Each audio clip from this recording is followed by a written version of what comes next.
Hey everyone, it's Bill here, about to do the Day 8 2021 World Darts Championship predictions. Before I get to that, give you a little bit of an update. I'm talking to the CAO, Ainsley Sanderson, the brains of this operations, and from what I understand, we might even have some graphics coming in, which would be really cool. Don't know how to do it, but as I said, I engaged her to see what we can do here, so I'm hoping tomorrow we might get, as we do Day 9, might be able to put some graphics on here, so really excited. Unfortunately, today you're not going to get any graphics. You're just going to have to look at my ugly mug. Okay.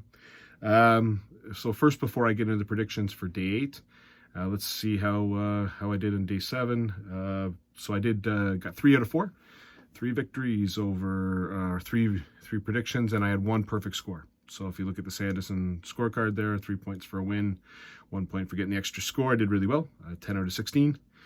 But let's review. So first matchup, Christopher Rutowski beat Ryan Joyce 3-0. I predicted 3-1. I'm glad I jumped on the Christoph Rutowski train, as I mentioned yesterday. I just think he's just a decent player. And you saw that. Ryan Joyce chucked some real good stuff at him and didn't panic, still hit his doubles. You can see maybe he might be thinking, geez, does everyone play awesome against me? Because Ryan Joyce did. He came out and played really, really well. Just Ryan Joyce missed his doubles, which is really weird. Usually he's pretty solid on the doubles. So, and Christoph Rutowski took advantage of that and won that one 3-0. So great job, Christoph Rutowski. Next matchup. I don't know what to say. First of all, dart rule number 5, a tournament's always better when Kim Huybrechts isn't in it. Well, he's still in it. And he played well. He beat Ian White 3-1. I predicted Ian White to win 3-1. I'm not going to really focus in on Kim. He played well. But let's focus in on Ian White, shall we? I heard the pundits go on about how, Ian White threw a great average. Let's face it. As I said yesterday, he choked. He does not have the ability to win a big match. He never does. And if you want proof of this, yes, I know he chucked a great average. Who gives a rat's patootie what your average is? You've got to hit the shots when you need to. He never does. When it's a big stage, when he's got pressure on him, he never hits the shots. You want proof? Let's go through the match. First set, second leg, he misses 7 darts at doubles. Therefore, Kim Huybrechts takes it out as a 2-leg to 0 lead, and he's basically got the first set. Let's take a look at the second set. He's got 3 straight darts at 32 to win the set. And what does Mr. Choke Artist do? He does what he always does. Chokes. Misses all 3. Here comes Kim Huybrechts to clean it up. He's now up 2 sets to 0. You basically handed him the first 2 sets. That's what Ian White did. Handed him the first 2 sets. You're telling me if Ian White hits one of those 7 darts at doubles in leg 2, that Kim Huybrechts doesn't start to feel the pressure a little bit? Yeah. The one who feels the pressure is the one they call the diamond. Isn't that the most pressurized thing on? You tell me. And then if you take a look at the 4th set, he's got the throw. He's at 199. And I think Huybrechts might have been at 130. I think that's what he was at. So he has 6 darts from 199 because Kim Huybrechts didn't hit the 130. And he decides to go 59-60. Now you tell me, is that choking? I think it is. So I know people don't want to call him a choke artist. They don't. He's got so much. When has he hit a shot in a big tournament? Just tell me. 10 years of playing in the World Darts Championship. The last 3 years, he's lost in the first match he played to now Kim Huybrechts, who's ranked, 39th? Darius Labonowskis, he's got to be ranked in the 30s or 40s. And Devin Peterson, before Devin Peterson was doing well. So he might have been actually below the 60s. I think by winning that match, he actually kept his tour card. And you're telling me that Ian White is an elite dart player. I'm supposed to believe this. Ian White is not an elite dart player. He's a decent player. A decent player who cannot win the big game. Listen, I know I don't want to talk about Ian White and be bugging Ian White, but when these pundits come out and say, well, he played so good, he's got the worst average against losing. Yeah, he has a good set, but when the game is on the line, the man can't hit the double. He just can't do it. Now, people call me a fat tubbleard. Guess what? They're right. I'm a fat tubbleard. Proof's in the pudding. Scoreboard. Stop calling Ian White an elite dart player. He isn't one. He loses every time. Enough of my rant about Ian White. Anyways, that was the match. Kim Heiberg's won at 3-1, and he gets Ryan Searle in the next round. So hopefully Ryan Searle will implement dart rule number 5. The next matchup was actually a little bit more interesting than expected. Gerwin Price beat Jamie Lewis 3-2. I predicted 3-0, and I think Jamie Lewis could have had it. The bust on the 68 was just... I think he was aiming at 16. It looked like he was. But then Gerwin Price took out the 72. And I think if Jamie Lewis takes that one, I think we're looking at a whole different game. Feel bad for Jamie because he didn't play bad. They're both low 90s averages, but and Gerwin Price I expected a lot better. I saw that in the interview he wasn't a big fan of the Grinch outfit. But that Peter Wright, it's called entertainment, Gerwin. And I think Gerwin's one of the ones that just doesn't really do well without the crowd. I think he needs the crowd, even though the crowd's half the time on him. But I do enjoy it. Like he's a really good dart player. That was Jamie Lewis. You had your chance. It might be one of those ones where that was the chance to take Gerwin out of the tournament. Couldn't do it, but entertaining match anyways. And then the last match, Gabriel Clemens against Niko Kurtz. I predicted 3-1, and that's what it was, 3-1. Really enjoyable match. I thought they both played really, really well at times. Niko Kurtz is going to looks like he's a decent player. His throw looks really, really solid. Just not consistent. He's doing the 180 and then the 60 and then the 45.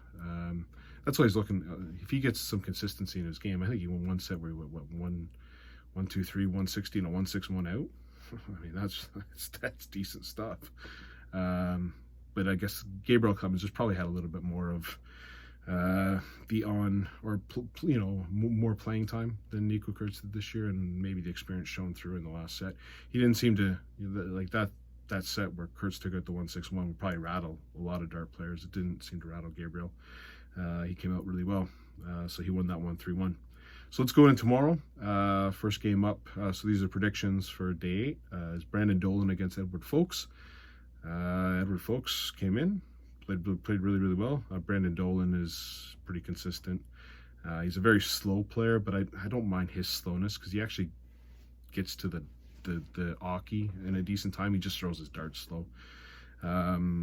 He doesn't just like Mickey Mansell hang around in human rain delay. But Edward Folks played well, so I'm going to give him a set, but I just think Brandon Dolan's going to beat him. He's going to throw a lot better darts than Mike DeDecker did, so I'll take Brandon Dolan to win that one 3-1. Next one up, Joe Cullen against Wayne Jones. I know Joe Cullen doesn't have a very good record at the World Darts Championship. I just think, though, that he's got the scoring power to take Wayne Jones and blow him out of the water. I'm going to give Wayne Jones a set here, but I'm going to see Joe Cullen win this one 3-1. Next one up, Simon Whitlock against Darius Labonowskis, and I'm going to go against the pundits here. Everyone's telling me how great Whitlock is, in the greatest form. Well, if we go back, Whitlock got lucky. If you think about it, he wasn't supposed to be in the World Grand Prix. He wasn't. He didn't qualify for it, based on a couple COVID positives. That's how he got into the tournament. So yes, he did take advantage of that. All fair play to him, but he wasn't like this great form. He didn't even qualify for the World Grand Prix. And yes, he played good in the Grand Slam, but he didn't have the greatest group, to be fair. I know he had Gary Anderson and Ryan Searle, which he beat, so fair enough. I just think Darius Labonowskis seems to always have a good run at the World Darts Championship. I remember taking out Raymond van Barneveld a couple years ago. They took out Ian White, but who doesn't take out Ian White? So I'm going to go against convention here. I just have a feeling. It's probably a dumb feeling. I certainly wouldn't put any money on it, but I'm going to take Darius Labonowskis to win this one 3-2. And the last match of the afternoon session is Adrian Lewis against Danny Baggish. I think the biggest winner of the Danny Baggish-Damon Hedda match was not Danny Baggish, it was Adrian Lewis. I think Damon Hedda would have did in Adrian Lewis, but I think Adrian Lewis now probably a little bit more confident. It's just in the opponent. Nothing against Danny Baggish, but Damon Hedda has done a lot of damage, and I think he actually beat Adrian Lewis on a tour event. So Adrian Lewis will probably feel a little bit more comfortable with Danny Baggish as the opponent, and I see Adrian Lewis winning this one 3-1. Next, so going into the evening session tomorrow, first game up, Danny Knopford against Cameron Carlson. So Cameron Carlson got the bye to get into the second round. Danny Knopford's a low 90s, decent player. I don't know anything about Cameron Carlson, South African qualifier, so I'm going to take Danny Knopford to win this one pretty handily, 3-0. Next game up, I think it'll be okay. Devin Peterson against Steve Lennon. Devin Peterson was, at one point, was untouchable. When he won that European Championship, no one was going to get close to him. In the last couple matches I've seen him play, he certainly regressed a little bit from that. I know he's got a wrist injury, but I think he's just got too much scoring power for Steve Lennon. So I'm going to take Devin Peterson to win this one 3-1.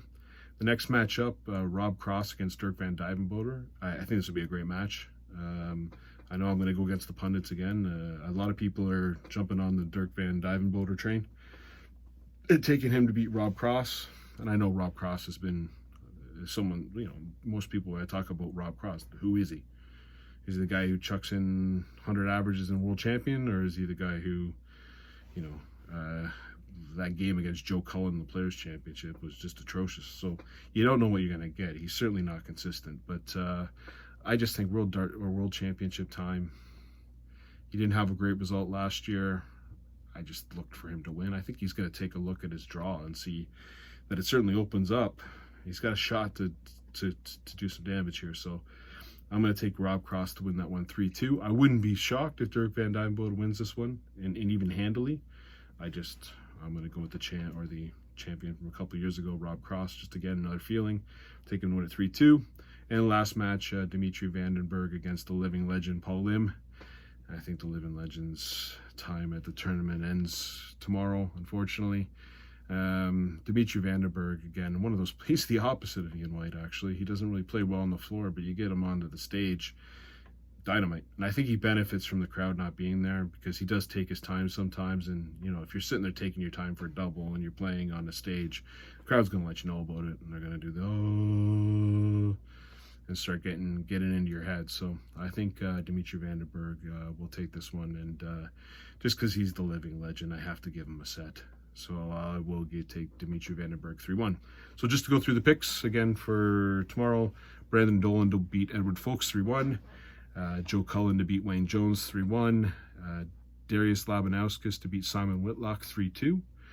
Adrian Lewis to beat Danny Baggish 3-1. Danny Knopford to beat Cameron Carlson 3-0. Devin Peterson to beat Steve Lennon 3-1.